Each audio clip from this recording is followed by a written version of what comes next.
Power Purchase Agreement ugovor je koji međusobno sklapaju oni koji energiju proizvode iz obnovljivih izvora te oni koji tu istu energiju trebaju. Industrija. U Europi je to najnormalnija stvar, postojeća, već uhodana. U Hrvatskoj tek treba zaživjeti u punom obimu. Na tu temu razgovarali smo s nekoliko vodećih ljudi po pitanju obnovljivih izvora energije koji su se krajem prošlog tjedna okupili u Zagrebu. What's a RE-Source platform? So we're a European platform. We're a coalition between renewable energy suppliers and corporate energy buyers. So big companies that buy a lot of energy, they've partnered with suppliers, really with the mission of accelerating direct procurement of renewables. Okay, so you're in Croatia now, and when we talk about Croatia renewables, what's comparative advantage of this country in some broader picture, let's say European? Yeah. So, I mean, the renewables rollout has started here. There's huge potential, particularly on the wind side. Solar, we see, has been a bit slow to take off, but of course, great sun in Croatia. So there's a lot of potential there as well. For corporate renewable energy buyers, they're also seeing a new trend of directly procuring wind and solar. And this is really in the mission of greening the grids, decarbonising their own processes, so it's really a positive thing for Croatians and also corporates. Yeah, but the thing is, when you talk with people who are into this story, let's call it that way, they always mention a lot of problems, a lot of issues, especially regulatory. What do you think? What is the most pressing issue that should be dealt with? So I think the number one issue facing the renewable energy transition is grids. So Europe's grids are outdated, they're underinvested, and it really means that even if we're building a lot of wind and solar, if the grid capacity isn't there, they have to turn off the wind farms and turn off the solar plants. So it's a lot of renewable energy that's just being wasted. So there's been a big steer from EU level with this grids action plan, which member states really now have to implement, because with the good grid, we can really unlock all the renewable energy we need. So far in Croatia, we've had 3 PPAs signed, so it's a very fresh market, but huge opportunity. And this is a very competitive edge for Croatia as time goes on. Europe's plan regarding renewables is really ambitious. When we talk about solar, how much does Croatia contribute? Croatia is not contributing that much. Croatia is actually quite out of touch with the developments across Europe and across the world. Europe has installed almost 260 gigawatts of solar, and Croatia is 500 megawatts of that. So why? What's the main problem? What's the main issue?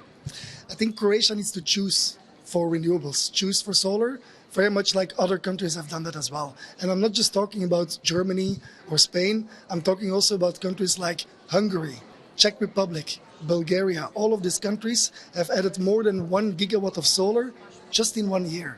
If you compare that to half of that in Croatia for the entire aggregation, Croatia is clearly behind most of the European countries. Would you say the problem is regulation, the lack of surface, the lack of potential, solar potential? What is it? Yeah. It's certainly not the lack of potential. Croatia is gifted as a country with sunlight. It is a matter of making this a political priority. You need clear ambition and stable regulation, stable policies. Very simple. What is a support scheme? Where can people access it? Where can industries access it? And what is the route to investing in solar? For example, also on permitting. Where do project developers go? What is the one stop shop for solar developers to actually look at where they can produce their solar plants? All these things need to be clear and simple, and then it will happen. Recently, a lot of resistance towards green policies.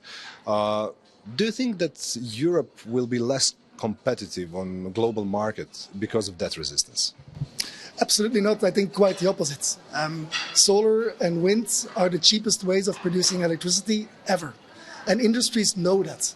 This is also why we are here today and tomorrow to discuss with industries on the one side and renewable suppliers on the other side how to do contractual arrangements for industries to have access to cheap solar and cheap wind. It's called a PPA. And industries know that if they want stable and cheap electricity, they want access to solar and wind. The energy crisis year of 2022 was actually a perfect example of that. Industries know that relying on the volatility of fossil fuel prices is not the way to secure their competitive pricing. They need and they want as much as possible access to solar and wind. When you talk about wind energy, the thing is, we always talk about solar a lot more than wind. We know a lot more about Croatia's potential in solar energy. And we also know that Croatia doesn't participate as much as it could. What about wind? Yeah, so if you talk about the potential of wind in Croatia, it's very, very big, actually. So right now, there's about 1.3 gigawatts of wind power installed, and that covered 14% of Croatia's electricity last year. The potential is much, much higher. So, for example, there's a target to double that by 2030, which I'm pretty confident Croatia will be able to do. And then by 2050, the target's 8.5 gigawatts, so quadrupling the target from 2030. But the potential is much, much more than this, just onshore, by the way. So I'd say at least 3 times that potential, and probably a lot more than that, and that's before even considering offshore wind. So there's lots of potential, and I think Croatia's doing a good job already of installing a decent amount of wind power. Why do you talk about onshore as something that should be in focus now? Why not try to develop both offshore and onshore?